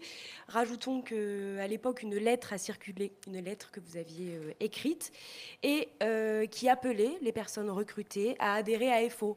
Donc FO, le syndicat majoritaire, proche de la mairie. C'est des pratiques qui sont proches du clientélisme. Est-ce que c'est ça, votre conception du pouvoir ? Alors, on ne va pas se fâcher, surtout dès la première question. On va juste rétablir un petit peu la vérité. J'ai toujours eu ce différend avec Michel Sanson, qui a été à l'époque beaucoup médiatisé par Patrick Menucci. C'était le correspondant du Monde à oui, voilà, l'époque, et l'auteur du fameux article, article que les lecteurs de Mars Actu connaissent. Moi, je lui ai dit simplement ce qui était la réalité. J'aurais pu m'en cacher. Moi, je lui ai dit simplement la réalité, c'est-à-dire qu'à l'époque, en tant que responsable RPR, je centralisais les CV, ce qui est complètement différent. C'est-à-dire que toutes les demandes d'emploi des élus du groupe de l'époque, c'était moi qui les centralisais. Et puis ensuite, voilà. On imagine que ça avait une incidence, le fait justement de les c'est-à-dire qu'à un moment, centraliser. il y avait quelqu'un qui centralisait ses CV. Alors, il y avait parfois des jobs d'été, il y avait parfois... moi, on pouvait écrire à tout le monde, c'est tout. Donc, c'était simplement une question pratique. Je n'étais pas le distributeur d'emploi. J'étais simplement, si on peut l'appeler comme ça, le récupérateur de CV. Et cette pratique, il y a 25 ans. Cette pratique de faire qu'il y ait des quotas qui soient réservés à des gens qui sont C'était à proches 25 de ans. vous, finalement. Je le regrette que ça se soit passé comme ça. Je l'ai dit. Bon, maintenant, c'était la réalité. Je ne vais pas dire que ça n'a pas existé. Ça serait encore une fois mentir et ça serait ne pas avoir le courage d'assumer ce qui s'est passé. Alors, quelle vision vous avez aujourd'hui de ce que vous faisiez à l'époque ou de la manière de faire à l'époque ? Aujourd'hui, ça ne se passe plus comme ça. Ça veut dire que vous ne faites plus d'intervention individuelle, vous n'écrivez plus au cabinet du maire, plus au directeur de la PHM pour obtenir des embauches. Je l'ai dit à un de vos confrères, je ne vais pas le cacher, je crois que je l'ai dit à une de vos consoeurs du JDD. Moi, à l'époque, j'étais bien jeune. J'étais le plus jeune maire de secteur de France. Et puis, je ne dis pas que j'étais naïf, mais enfin, on m'a dit, voilà, il faut travailler avec le syndicat majoritaire. C'est-à-dire qu'on était juste dans l'après de fer et dans l'après Vigouroux. Il y avait un syndicat qui, à l'époque, faisait des scores ahurissants. Et on m'a dit, il faut travailler avec le syndicat majoritaire. Et vous l'avez fait. Aujourd'hui, vous le referiez ou pas ? Mais je l'ai fait. Et j'assume l'avoir fait. Et ça serait mentir de dire de ne pas l'assumer 25 ans après. Aujourd'hui, je ne le referai pas. La meilleure preuve, c'est qu'aujourd'hui, moi, je discute avec tous les syndicats. Dans le cadre de ma campagne électorale, j'ai reçu tous les syndicats. Je recevrai tous les syndicats. Je fais même partie de ceux qui ont forcé pour qu'au comité d'action sociale, il y ait une représentativité différente de ce qu'il y avait avant. On en a souvent parlé. Donc vous avez été le président. Le président, je suis toujours le président. Donc vous êtes encore, pardon. Et demain, si je suis maire de Marseille, effectivement, je travaillerai, je discuterai, je négocierai avec tous les syndicats. C'est clair, c'est net. Ne serait-ce que parce que j'ai beaucoup d'idées, par exemple, pour les écoles, pour les petits travaux dans les écoles, et que si vous changez les horaires des gens qui travaillent dans les écoles pour les petits travaux, parce qu'aujourd'hui, ils ne peuvent travailler que pendant les petites vacances, alors que l'école, c'est fini à 16h30, que le samedi, ils pourraient travailler, tous les soirs, ils pourraient travailler, c'est ces changements d'horaire, il faut que vous arriviez à les négocier avec des syndicats. Eh bien, moi, je négocierai avec tout le monde. Voilà. Et c'est peut-être parce que j'ai connu tout ça, peut-être parce que j'ai fait tout ça, que je suis sans doute un des mieux placés pour mettre fin à ce système. Une époque révolue. Donc, on va passer à la deuxième question. Pour vous, l'environnement, c'est important. Hein, c'est un de vos 4 piliers Je devine la question. De votre projet. Attendez, il y en a plusieurs. Vous avez dit que vous voulez rénover les parcs et jardins. Quand on vous a demandé s'il fallait retenir une proposition parmi celles que vous avez faites, vous avez dit il faut faire des mesures pour favoriser l'environnement. Pourtant, il y a quelques mois, vous avez voté contre l'extension du parc Borély. Finalement, plus de place pour la nature dans la ville, ça, c'est pas une mesure qui est en faveur de l'environnement? Non. Je vais vous dire pourquoi. D'abord parce que l'extension du parc Borély, dans le projet, excusez-moi de l'appeler ainsi, de Martine Vassal, et je vous incite... Qui est un projet de la mairie quand même. Il y a des études qui sont mises en place avant même le projet de Martine Vassal. Là, il faut que vous me laissiez quand même 2 minutes. Allez-y. C'est le projet aux dernières élections municipales de Patrick Mennucci. Tout le monde lui a tombé dessus à bras raccourcis, et j'ai d'ailleurs retrouvé les meilleures phrases du président du groupe de l'époque, mon ami Yves Morenne, dans Mars Actu. Comme quoi, je suis revenu dans Mars Actu jusqu'en 2014 et c'est là que j'ai retrouvé les bons écrits d'Yves Morenne critiquant le projet de Mennucci. Et puis d'un coup, on le ressort du chapeau. Et puis on découvre dans le quotidien marseillais, la Provence, une esquisse où d'ailleurs on voit bien les petites voitures qui sont en train de passer dans un tunnel. Et puis la candidate Martine Vassal reprend ce projet à son compte. Il y a même une petite vidéo qui circule sur son site internet. Et effectivement, l'extension du parc Borély s'accompagne d'un passage de véhicules en souterrain, dans une zone inondable. Le coût, il est évalué à 150 millions d'euros. C'est pour ça que moi, je m'y oppose. Car quand aujourd'hui, on est capable d'investir 150 millions d'euros pour l'extension du parc Borély dans le 8e arrondissement, alors que c'est l'arrondissement où il y a le plus de verre, c'est une erreur politique. Et moi, je dis, quand on a 150 millions d'euros, on fait 2 piscines, on dit que c'est trop cher, on fait mais 4 groupes scolaires. Vous proposez quoi pour le là-bas, on peut dire que c'est trop cher, mais à ce moment-là, on en fait ailleurs. S'il ne faut pas les faire dans le 8e, bien évidemment. on en fait ailleurs. Mais dans ces cas-là, on le fait ailleurs. Moi, ça ne me gêne pas ailleurs. Mais surtout pas là. Et puis, d'un coup, sans aucune négociation, on n'enlève pas l'hippodrome, on n'enlève pas le golf. Ça ne vous gêne pas, mais en même temps, vous ne proposez pas non plus de mesures. Alors, je ne vais pas vous proposer. Ou alors peut-être que vous vous opposez à cette mesure parce que c'est une proposition phare de Martine Vassal. Et du coup, franchement, c'est qu'à un moment, moi, je vous redis ce que j'ai dit. Quand on a 150 millions d'euros, on ne les met pas à cet endroit-là. Et en plus, c'est une proposition qui ne pourra pas être réalisée parce qu'on ne sait pas où faire passer les voitures. Et faire passer les voitures en dessous, c'est-à-dire dans un tunnel souterrain, dans une trémie, petit 1, c'est une zone inondable. Et puis, si on arrive à respecter la déclinivité, je veux dire, on commence à faire le tunnel à partir de David. Donc, ce n'est pas réalisable à cet endroit-là. Et puis, toujours pareil, dans l'idée de la concertation, de la discussion, on discute avec les gens de l'hippodrome, on discute avec les gens du golf, on discute avec les riverains qui sont opposés. Donc, à un moment, ce n'est pas le bon endroit. Alors, les gens de l'hippodrome et du golf, d'accord, mais vous pensez vraiment qu'en 2020, la population ne veut pas qu'il y ait plus de nature dans la ville? Oui, mais pas à cet endroit-là. Pas à cet endroit-là. Est-ce que vous pouvez comprendre qu'entre ça et puis le parking du parc Longchamp, qui ampute un petit peu quand même sur le parc, ça puisse nuire 3,5%. 3,5%, ce qui fait un petit peu, je pense qu'on n'est pas loin. Oui, non, mais par rapport à ce que nous disait, 30%, etc. Est-ce que vous ne pensez pas quand même que ça peut nuire à ce... On a même vu des affiches maintenant, les écolos avec Bruno Gilles. Oui, voilà, est-ce que ça ne peut pas nuire avec ce point? Non, mais par exemple, quand on a 150 millions d'euros, on en met par exemple déjà une partie pour rénover le parc Longchamp, qui est un parc qui date de 1850 et qui mérite une grande rénovation, ce qui permettrait d'avoir un poumon vert largement amélioré à l'intérieur du centre-ville. Mais on fait un parking dessous qui va forcément nuire à la végétation qui est au-dessus. Ça aussi, un parking qui amène des voitures, plus de voitures, moins d'arbres. Vous l'avez dit vous-même, on n'est pas là pour se disputer, mais c'est un faux débat. Un peu quand même. Moi, j'ai toujours défendu le parking Longchamp. Donc là aussi, je vais encore l'assumer. Ça va peut-être irriter, je ne suis pas provocateur. Mais pourquoi, tout simplement? Quelquefois, je dis, en le mettant entre guillemets, c'est un parking quasiment écologique. Pourquoi? Parce que dedans, on va y mettre des voitures qui, de toute façon, toute la journée tournent, toute la journée dépensent. Un parking écologique. Oui, parce que vous avez des centaines et des centaines de voitures qui tournent toute la journée pour trouver des places et qu'il faut habiter. Il faut connaître cet endroit-là pour savoir à quel point ce parking est nécessaire. Et il suffit de demander aux riverains. Il suffit de demander aux riverains. Et si on en arrive même aux résultats à la limite électoraux, pourquoi dans les bureaux de vote autour du parking Longchamp, j'ai toujours eu de bons résultats? Parce que les riverains veulent ce parking. Et qu'au-dessus, on s'est toujours engagé. Il y a une forte opposition quand même de la part d'associations, alors de protection de l'environnement certes, mais je crois aussi de riverains qui se sont opposés. Les commerçants, les riverains, les comités intérieurs de quartier, ils sont plutôt favorables. La meilleure preuve, comme je dis, c'est que chaque fois, les deux propositions se sont opposées. À l'époque, Guérini, puis après Mme Carlotti. Moi, j'étais pour le parking, mais c'est toujours moi qui ai gagné les élections là-bas, malgré tout. Donc vous espérez encore gagner cette fois avec cette proposition? C'est abandonné maintenant, soyons francs. Ça ne se fera pas? La métropole ne le fera jamais, je rêve plus. Mais je trouve que c'est une erreur. C'est une erreur parce que moi, je vous engage à venir regardez quelle est la vie à cet endroit-là. Le matin, vous avez les riverains qui partent, qui se sont garés n'importe où dans le quartier. Et au moment où ils partent, vous avez des gens qui tournent et qui tournent et qui tournent pendant de longs moments, tout simplement pour aller prendre les transports en commun, parce que vous avez le métro, vous avez le tramway, vous avez les bus. Donc ça aurait servi aussi de parking relais RTM. Deuxièmement, le soir, les gens lâchent les voitures n'importe où, parce que c'est des vieux immeubles bourgeois du siècle dernier où il n'y avait pas de parking. Il y a beaucoup de gens qui, là, ont plusieurs voitures, donc ils laissent les voitures n'importe où.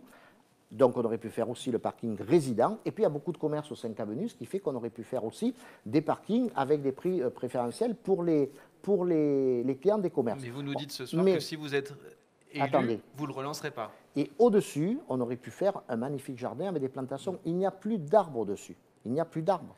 Donc, le débat, pour moi, il est terminé. Il n'y a plus d'arbres, il suffit d'aller. Je reviens avec ma question. Est-ce que vous nous dites que vous ne le relancerez pas si c'est fini, la métropole ne le fera plus.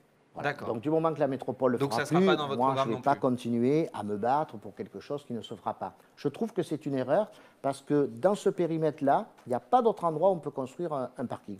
On a cherché sous le square Stéphane, on a cherché sous la police municipale des parcs. Je trouve que c'est une erreur de l'abandonner. C'est dommage, mais on a compris, c'est derrière nous, derrière vous. Donc finalement, on ne met pas d'espace vert en plus dans le 8e. À Longchamp, bon, vous étiez pour, maintenant c'est abandonné, mais pour tronquer une partie des espaces verts, on les met où ces espaces verts? On va les mettre secteur par secteur. Ça sera des projets qui seront faits dans chacun des secteurs municipaux. Pour l'instant, les projets de secteur ne sont pas faits. On verra avec chaque tête de liste par secteur municipal où est-ce qu'on doit faire des espaces verts. Mais avec 150 millions d'euros, je peux vous dire qu'on peut en faire des espaces verts. Bon, on vous suivra sur ce thème-là. Pas de souci. Je vais laisser Violette reposer son micro. Merci à toi, Violette. Avant de laisser venir Lisa et toutes les questions des internautes qu'on a accumulées en cours de route, une petite question qui vient de notre dispositif qu'on a appelé Tous Maires, une carte participative où chacun peut proposer, et on vous invite à le faire d'ailleurs, proposer une mesure pour la mairie de Marseille et éventuellement, éventuellement soutenir aussi celle des autres, un système de vote, etc. Alors, le pseudo est étonnant, c'est Edgy Fils du Mal, qui vous veut peut-être du bien quand même, on ne sait pas, qui nous demande si on ne pourrait pas faire une nouvelle plage de centre-ville dans l'Anse du Pharaon. Alors, pour ou contre? Pour, malgré les activités économiques qui y sont pour l'instant? Je pense qu'il faut qu'il faut faire, c'est d'ailleurs quelque chose qui est proposé par notre tête de liste, le jeune Ludovic Pernet, le plus jeune conseiller régional de France, qui mènera notre liste dans les 6e et 8e arrondissements. Lui dit quelque chose de simple, il dit... il y a la promenade des Anglais, pourquoi il n'y a pas la promenade des Phocéens et pourquoi pas réaménager une grande partie en fait de toute la bordure maritime de Marseille en allant, pourquoi pas, plus loin que en partant du Pharaon, en allant jusqu'au bout. Donc, voilà, l'Anse du Pharaon, ce serait rapprocher la plage du centre-ville. Exactement, pourquoi pas. Vous êtes prêts? Oui, moi je suis prêt, je pense qu'il faut... il y a d'un côté, quand on se positionne par rapport au Vieux-Port, tout ce qui va vers l'Estac, je pense que là, il y a des choses énormes à faire au niveau économie, à négocier avec l'État, puisque vous le savez, le port, le sol du port appartient à l'État, donc on ne peut rien faire sans eux.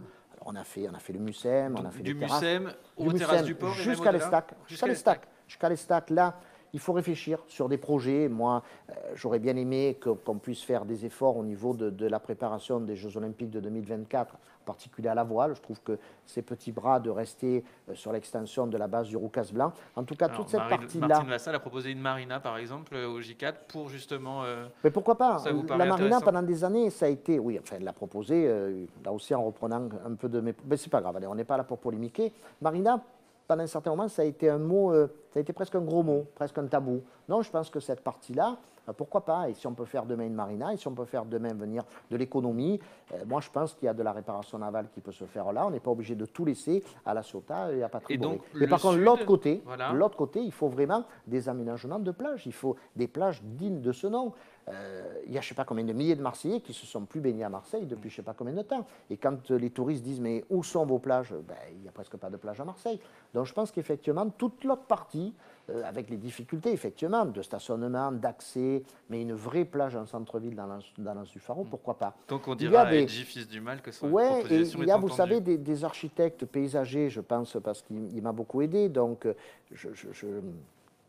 enfin, c'est un secret pour personne, mais André Stern, qui est un architecte d'un certain âge maintenant, qui a beaucoup d'idées, Corinne Vezzoni, qui n'est pas spécialement proche de moi, mais qui a des idées fabuleuses pour... Architecte elle aussi. Voilà, architecte elle aussi, pour l'aménagement du Frioul, pour l'aménagement à la fois paysager, touristique, de plage. Il y a plein de projets. Et je veux dire, là aussi, ça sera à la municipalité, même si c'est compétence après de tout le monde, et même si c'est multifinancement, ça sera à la municipalité, au maire de Marseille, de lancer ce qu'on va appeler des projets fous. Il faut des projets fous.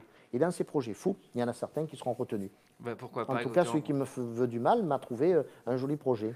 On verra, je ne suis pas sûr qu'il vous voulez du mal à vous. Hein. En tout cas, on va passer maintenant à une période un peu plus de questions rapides, punchy. C'est Lisa qui va s'y coller avec les questions qu'on a reçues avant ce débat et aussi celles que vous avez posées là, pendant déjà l'heure de discussion qu'on a eue avec Bruno Gilles. À toi, Lisa.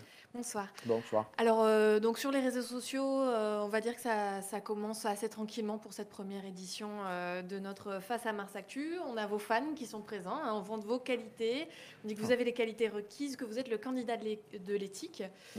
Il y a le débat sur la police municipale et nationale qui s'est beaucoup poursuivi dans les commentaires. On va peut-être pas y revenir, parce que c'est vrai que vous y êtes revenu assez longuement. On a quelques questions quand même sur la question des agents et de la qualité du service public municipal. Une commentatrice nous dit que ce n'est pas au top, avec les finances d'une ville comme Marseille. On devrait avoir un service public d'extrême qualité, 1200 agents dans la ville de Marseille, est-ce que c'est trop? Donc voilà, ça peut être la question. Est-ce qu'aujourd'hui, la masse salariale de la ville de... 12 000, oui, pardon, oui, j'ai enlevé un zéro. 12 000 agents, est-ce que c'est trop? Est-ce qu'ils sont tous au mieux de leurs compétences, de leur efficacité? Comment vous comptez gérer en tant que patron de tous ces agents, si vous êtes élu en mars? 12 000 agents, ça peut paraître énorme. Il y aura deux choses. Il y a à la fois l'expérience, la pratique, là aussi petite mairie de secteur, mais quand même extrapolation dans la grande mairie, et puis aussi l'audit du personnel obligatoire. Et là aussi, il faudra revoir sans doute dans des services où des compétences n'existent plus pour la ville de Marseille. Il faudra avoir l'honnêteté de dire à un moment qu'on ne peut plus avoir des dizaines, voire des centaines de fonctionnaires qui restent alors que cette compétence est partie. Et d'un autre côté, il faudra renforcer d'autres services. Je l'ai dit pour la police municipale, je l'ai dit pour l'école. L'école, moi, le but, ce n'est pas d'augmenter le nombre de tatas. Je trouve qu'il y en a assez. Simplement, c'est que les tatas, on les presse comme c'est inimaginable, du matin jusqu'à la fin de l'après-midi. Or, à un moment, les tatas, elles sont là pour faire manger les enfants. Elles ne sont pas là spécialement, là aussi je vais être peut-être un peu provocateur, elles ne sont pas là pour surveiller aussi les enfants. Et je pense qu'il faudra revenir au système, peut-être d'emploi aidé, travailler avec des associations peut-être, avoir des surveillants à l'intérieur de l'école, comme ça existait il y a quelques années, comme ça existe au collège. Il n'y a qu'un an d'écart quand on est en CM2 et quand on est en 6e. Alors là aussi, par contre, si on prend l'école maternelle, là pour le coup, on est loin d'avoir une ATSEM par classe. Est-ce que c'est pas un problème? Justement, si on libère un petit peu sur l'élémentaire, on pourra faire des efforts sur les maternelles. C'est pour ça que je vous relance là-dessus. Tout à fait. On pourra le faire? Oui, je pense qu'on peut le faire. Il faut redispatcher un petit peu différemment. Et après, vous savez, c'est un cercle vicieux. Je crois avoir vu sur un des commentaires ou une des questions, on parle de 4000 alors qu'il y en aurait 4700. Donc, il y en a 4700, mais finalement, il n'y en aurait que 4000 qui travailleraient, ce qui veut dire qu'il y en aurait 700 qui seraient en maladie, en dépression, en ceci, en cela. Donc, à un moment, là aussi, il faut remobiliser le personnel municipal. Et c'est à l'adjoint, c'est au directeur de service et c'est au maire. Moi, un des engagements qui va vous paraître tout naturel, tout simple, mais je m'engage, dès que je suis élu, à faire le tour de l'ensemble des services et à faire le tour tous les ans des services. Moi, je m'engage à aller dans les 470 écoles pour aller voir comment ça se passe. Allez, Lisa, une autre question. Autre question, on revient sur un sujet qu'on a pu développer dans Mars Actu, notamment, alors vous êtes un des maires de la Plaine, on a une question gentrification. Concrètement, alors la gentrification, c'est le remplacement de population par des populations plus aisées et l'éloignement des populations plus populaires, précaires. Vous, est-ce que c'est un sujet sur lequel vous êtes sensible ? Le terme de gentrification ne correspond pas du tout au quartier de la Plaine. Franchement, je ne sais pas où on peut voir lorsqu'on fréquente la Plaine ou lorsqu'on va dans des commerçants au-dessus du boulevard Chave, vers le boulevard Chave, vers le boulevard Eugène-Pierre. Franchement, il n'y a pas de gentrification. Par contre, si on parle du projet de la Plaine qui est aujourd'hui une réalisation, je l'ai dit souvent, la concertation a été nullissime. C'est là aussi où il est intéressant d'avoir une commission extra-municipale d'aménagement du territoire, où sur des gros dossiers comme ça, on doit faire de la vraie concertation. À la fin, que les élus, que les maires de secteur, que l'adjoint tranchent quand on voit qu'on n'est pas d'accord, mais sur un ou deux sujets, pas plus. Là, honnêtement, moi je l'ai dit, ce n'est pas une provocation, ce n'est pas le dossier que j'ai validé. Après, j'ai eu malheureusement mon problème de maladie, enfin pas de maladie, de greffe. Moi, le 1er décembre 2017, je suis parti à ma greffe, je suis resté 6 mois en dehors. Je veux dire, c'est à ce moment-là où il y a eu des choses extraordinaires qui s'est passées. On ne peut pas faire le bonheur contre la population. On ne peut pas ne prendre en compte les demandes de la population, le stationnement, les terrasses. On ne peut pas ne pas réfléchir à l'entretien. Moi, j'avais dit, une réalisation comme ça, il faut qu'on ait clé en main l'entretien de tout, c'est-à-dire avoir la possibilité qu'une entreprise privée, au moins les premières années, s'occupe de tout. Quand je dis s'occupe de tout, c'est qu'elle taille les arbres, elle remplace les ampoules qui sont cassées, elle s'occupe de faire la propreté, elle s'occupe de remplacer s'il y a du mobilier qui est cassé, elle entretient la place, voilà. C'est tout corps de métier, entre guillemets. Alors que là, ça sera très difficile entre les compétences de la métropole et les compétences de la mairie. Alors, vous parliez de concertation, justement, j'ai une petite question, on peut finir sur celle-là. Si vous dites qu'à la Plaine, ça a été un des problèmes, hein, la concertation, on vous demande quelle place vous donnerez au CIQ. Est-ce que dans le sujet de la Plaine, ça a été un partenaire important ou est-ce qu'il fallait entendre d'autres habitants ? Ça a été un partenaire important, ça a été d'ailleurs plusieurs partenaires importants parce que c'est à cheval sur 3 arrondissements et c'est à cheval exactement sur 3 comités d'intérêt de quartier. Ils ont été écoutés, ils ont été entendus, ils ont fait des remarques, certaines ont été intégrées, d'autres pas. Après, si vous travaillez toute l'année avec les gens, si vous travaillez toute l'année avec la population, ça évite d'avoir des collectifs avec qui il y a des relations très dures. Moi, le mot de collectif ne me gêne pas. Collectif... comme son nom l'indique, collectif, ça veut dire qu'il y a un collectif, qu'il y a plusieurs personnes. Mais est-ce qu'un collectif, c'est toujours opposé? Est-ce qu'un collectif, c'est toujours quelqu'un avec qui, des personnes avec qui on va se disputer, jamais être d'accord? Non, mais il faut travailler beaucoup plus en amont. Et je pense que sur la même idée que la commission extra-municipale d'aménagement du territoire, vous savez, ça m'est venu, ça ne m'est pas venu d'ailleurs, ce n'est pas une idée personnelle, c'est simplement qu'à un moment, la fédération du BTP 13, le collectif des architectes que j'avais reçu dans le cadre de ceux qui étaient opposés au PPP des écoles, la CAPEB, c'est-à-dire tout ce qui va être les petites entreprises, tous ces gens-là m'ont dit, mais on ne discute jamais avec vous. Pas moi, Bruno Gilles, on ne discute jamais avec vous. Or, il faut discuter tout le temps. Et c'est là qu'est venu, mais il faut discuter 365 jours par an, pour des petits comme sur des grands dossiers. Et je pense que c'est comme ça qu'on y arrivera. Si à un moment, je reviens à l'environnement, même si je me suis fait un petit peu taquiner, c'est normal, sur Longchamp et sur Borély, si on veut à un moment faire des efforts en termes d'urbanisme et que ce n'est pas noté dans la loi, dans le PLUI, dans les règles d'urbanisme, mais que vous voulez avoir un peu des murs végétalisés et des toits terrasses, il va bien falloir que vous le négociez dans le respect des règles et des lois avec les grands promoteurs, avec ceux qui construisent 80% des logements à Marseille. Si vous ne leur dites pas à un moment, bah, écoutez, c'est donnant-donnant, vous voulez participer à l'évolution de la vie, vous voulez participer à l'évolution au cadre, à l'environnement, bah, il faut leur dire, bah, chaque fois que vous le pourrez, il va falloir faire des efforts. Mais plutôt la concertation qu'une révision de ces plans qui permettrait de contraindre. Mais bien sûr, mais bien sûr. Moi, je serai le plus heureux des maires, et je l'ai été souvent dans mon secteur municipal, quand j'inaugurais des espaces qu'on avait soit construits, soit rénovés, et que les gens applaudissent, plutôt que s'ils vous crachent à la tête. Moi, je me languis de voir l'inauguration de la Plaine. Je souhaite que ça soit un succès. En plus, c'est la prochaine municipalité qui va inaugurer la Plaine. Mais ça serait quand même plus sympa si on inaugure. C'est pas la perspective qui vous enthousiasme le plus du rôle du prochain maire. C'est ça que vous voulez nous dire? J'espère, mais voilà. Et puis, à un moment, tout le monde doit prendre ses responsabilités. Et je ne veux pas être taquin avec mes collègues, mais d'expérience, ça a toujours été la mairie du 4-5 qui a géré la Plaine. Comme ça. C'est-à-dire au début, Jean Roita, Dominique Tian, en 1995, tout le monde m'a dit à la Plaine, c'est toi qui gères. Alors que c'est sur 3 arrondissements. Bon, moi, j'ai géré, ça ne me gênait pas. Et puis là, d'un coup, tout le monde s'est réveillé au moment du projet de la Plaine, et puis hop, tout le monde est parti. Tout le monde est parti. Voilà.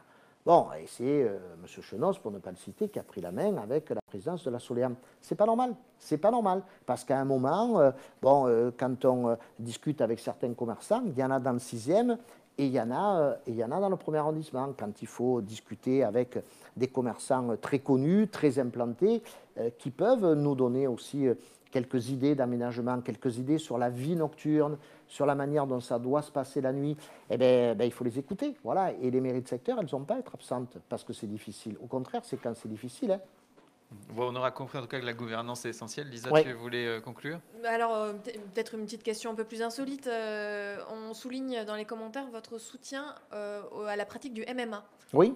Alors, est-ce que vous pouvez nous expliquer pourquoi? Vous voulez même une académie municipale de MMA. Je vais vous dire pourquoi. D'abord parce que c'est la proposition la plus étonnante de votre programme. Non, mais c'est parce que c'est une évolution, c'est entre la boxe et le kickboxing, pour qu'on sache bien ce que c'est. C'est un sport qui a été reconnu au niveau national. Et c'est un sport qui est énormément fréquenté par les jeunes dans Marseille. C'est tout récent d'ailleurs, la reconnaissance. Ça va être attaché à la boxe, je crois. Exactement, et je m'étais battu d'ailleurs en tant que parlementaire pour que ça soit reconnu, et la dernière ministre des Sports a eu un œil très attentif là-dessus. Pourquoi? Parce que je me suis rendu compte que dans beaucoup d'associations, qu'elles soient dans des lieux privés comme dans des lieux municipaux, il y a énormément de jeunes qui, en s'investissant, on arrive un peu à les sortir de la galère. Et je me dis, comme c'est le foot, il n'y a rien à faire. Voilà, le foot, c'est lancé à Marseille. Vous parliez tout à l'heure de vous recentrer sur les compétences. Est-ce que le MMA, c'est les compétences recentrées? Les sports, c'est la ville de Marseille. Mais avoir une vraie académie. Mais est-ce que c'est dans les compétences de la ville de Marseille de dire, si j'arrive à sortir des centaines et des milliers de jeunes un peu du carreau, pour leur dire, tiens, vous adorez ce sport, eh bien, on va vous aider, on va vous mettre des choses à disposition, on va mettre des locaux à disposition, on va peut-être avoir des grands professionnels, des grands champions qui vont venir. Puis donc on va ça vous contribuera à ça, cette académie municipale. Mais bien évidemment, bien évidemment. Et je pense que c'est intéressant. Sur les sports aujourd'hui qui sont les plus fréquentés par les jeunes, c'est le foot et le MMA. Le foot et le MMA. Le foot, bon, ça va. Oui, vous allez me dire, il manque des stades. Regardez, bon. J'ai rien dit. Non, mais vous me prêtez beaucoup de choses. Ouais. Mais voilà. Donc, mais ça, cette académie, elle peut être franchement intéressante. Alors, créer une académie municipale du MMA, ça ne veut pas dire investir des millions et des millions. Loin de là. C'est dire à un moment, je trouve un lieu, où je construis un lieu, peut-être important, où on arrive à un peu la maison du MMA, voilà. Et le terme académie municipale, c'est pas mal. Mais c'est en direction des jeunes, et c'est tout. Bon, en tout cas, c'est pas dans un ring que se réglera cette élection. En revanche, notre entretien, lui, va s'achever ici. Merci beaucoup, Bruno Gilles, d'avoir été notre premier invité. Merci d'avoir participé. Un mot peut-être, on saura quand votre programme complet? On l'aura quand? On l'aura sans doute dans le courant du mois de février, je pense, présenter les listes. Et puis après, le projet, on est au bout du bout à peu près dans tous les domaines. Après, vous avez vu qu'on a présenté aussi quelque part. Voilà, on a déjà vu quelques éléments ce soir. Merci en tout cas. On fera la culture sans doute, quand vous ne m'avez pas parlé de culture. Ni de mon ami Richard Martin. Ça viendra. On a fait un grand débat au Théâtre de l'Œuvre où vous étiez aussi représenté sur cette question-là. Vous pouvez aller le voir en replay sur le site d'ailleurs. Donc, ce n'est pas des thématiques qu'on va oublier. Merci à Lisa, merci à tous mes collègues qui m'ont accompagné. Merci à l'équipe technique de Synapse qui a réalisé la soirée. Merci aussi à Aglaé et Sidonie de nous avoir accueillis ce soir. Nous, on se retrouve la semaine prochaine. Ce sera Sébastien Barle à votre place, Bruno Gilles, le candidat de Debout Marseille, la liste des écologistes. On lui demandera aussi pourquoi, notamment, il n'a pas cédé aux sirènes de l'Union de la gauche. Voilà, ça sera une des premières questions qu'on lui posera. Vous en avez une à lui poser, Bruno Gilles, à Sébastien Barle? J'aimerais bien savoir quelle sera sa position au deuxième tour des élections municipales. Tiens. Bon, c'est une question que vous avez évitée, on n'aurait peut-être pas dû, mais on lui la posera. Voilà, en tout cas, bonne soirée à tous. Merci de nous avoir suivis ce soir et donc à la semaine prochaine, lundi, 18h30.